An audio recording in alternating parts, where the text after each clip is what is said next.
diuji oleh Allah dengan kemiskinan, punya utang, ditinggal oleh orang-orang dekat. Itu kalau diuji dengan kesulitan, kesedihan, pasti sadar, gejalanya terlihat jelas.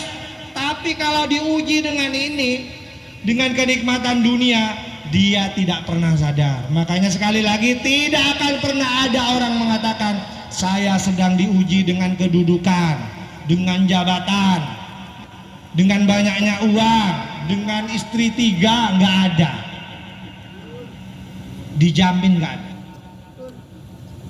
Hadirin hadirat yang berbahagia, oleh karena itu Allah mengingatkan dalam sebuah ayat, a'udzubillahi minasyaitonirrajim, walanabluwakum bisyarri wal khairi fitnah. Dan sungguh akan kami uji kamu sekalian itu bisyari dengan kesulitan, wal khairi dan kebaikan, fitnah sebagai cobaan. Jadi bukan hanya sesuatu yang syarrun, bukan sesuatu yang jelek, tapi juga khairun, sesuatu yang baik. Itu bisa menjadi ujian. Kenikmatan dunia itu sesuatu yang baik menurut pikiran kita, itu ujian. Sekarang siapa di antara kita yang bisa lulus ujian ketika diuji dengan kebaikan, dengan kenikmatan dunia?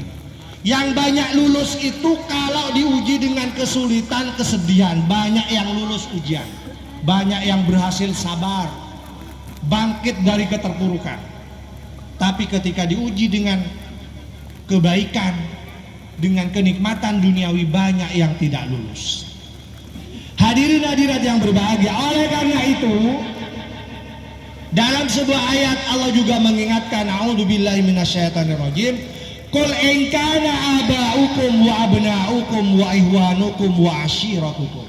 Katakan, jika bapak-bapak kamu, aba'ukum wa abna'ukum, dan anak-anak kamu, wa ihwanukum, dan saudara-saudara kamu, wa ashiratukum, dan keluarga-keluarga kamu, wa amwalun iktaraftumuha, dan harta kekayaan yang siang malam kamu cari kemana-mana, sampai merantau ke Bali, ke Malaysia, ke Arab Saudi, wa tijaratun tahsauna kasadaha, dan barang-barang dagangan yang kamu takut terjadi kerusakan, wa masakinu tardaunaha, dan rumah-rumah megah yang kamu sayangi karena jadi anggota DPR, di Sumeneb punya, di Malang punya, di Surabaya punya, di sana istrinya juga ada, ya kan? Pejabat kan seperti itu.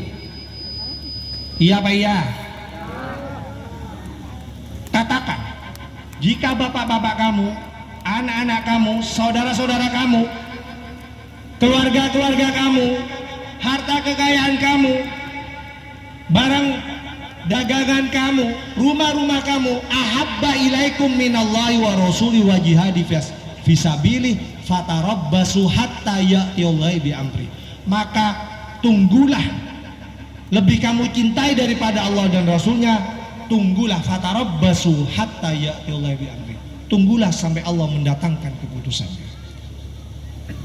Ayat ini menjelaskan kepada kita bahwa semua orang yang ada di sekitar kita, termasuk harta kekayaan yang kita kumpulkan siang malam itu, bisa melalaikan cinta kita kepada Rasulullah.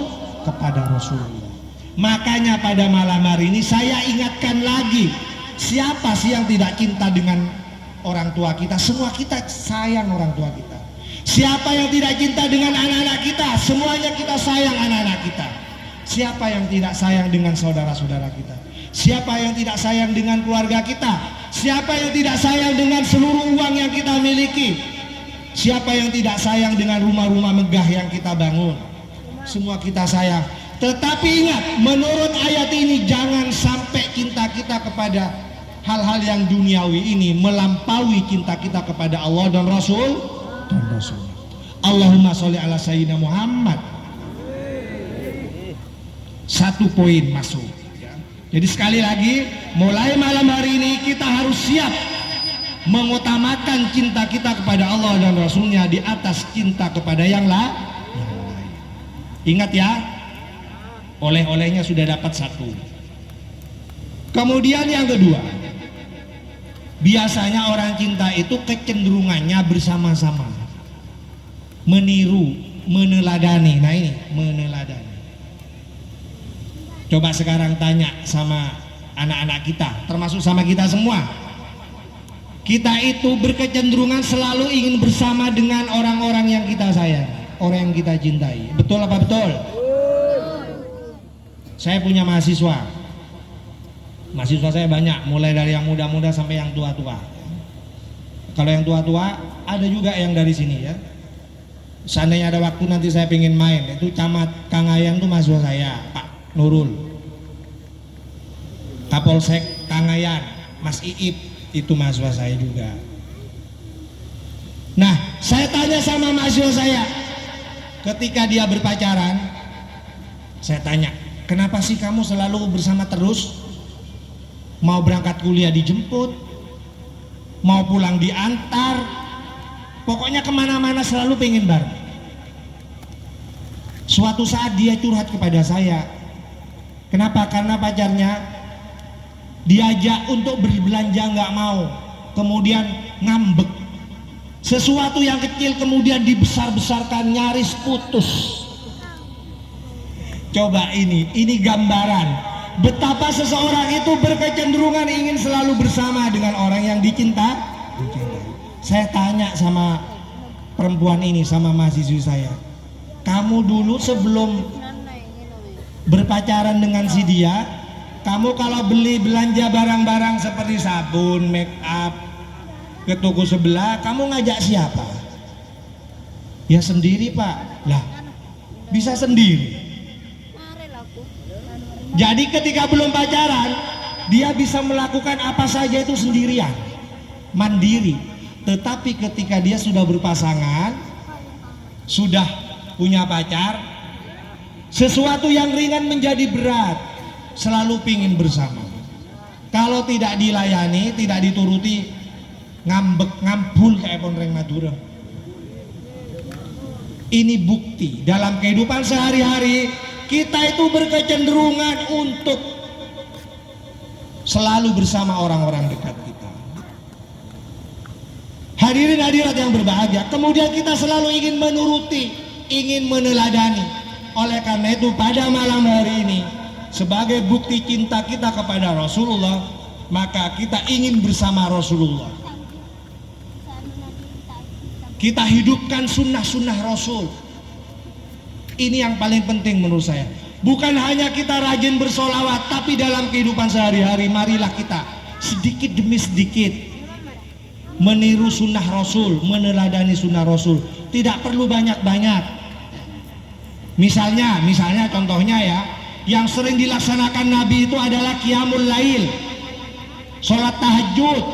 Sepanjang hidup beliau tidak pernah meninggalkan ini. Pertanyaannya adalah, kalau kita ini benar-benar cinta Rasul, apakah kita sudah punya kultur, sudah punya kebiasaan qiyamul lail? Bagaimana bapak-bapak? Pengen jadi yang soleh atau soleha? Kalau mengerjakan qiyamul lail, apalagi sholat subuhnya berjamaah di sini, berarti suami yang soleha. Kalau tidak berarti soleha. Hadirin hadirat yang berbahagia, ini jadi sebagai bukti bahwa kita ini cinta kepada Rasulullah, sedikit demi sedikit, tidak perlu banyak-banyak. Kalau kita ini selama 1 bulan maulid ini terbiasa sholat lail, berarti maulidnya sukses. Apalagi nambah lagi, apa yang ditambah? Sunnah Rasul itu yang sering dikerjakan adalah puasa Senin Kamis. Senin, zaka yaumin wulidtu, kata Rasulullah. Hari di mana aku terlahir adalah pada hari Senin. Apakah kita sudah melaksanakan puasa Senin? Belum apa belum? Belum. Bagaimana kita bisa membuktikan cinta kepada Rasulullah? Bagaimana kita meneladaninya?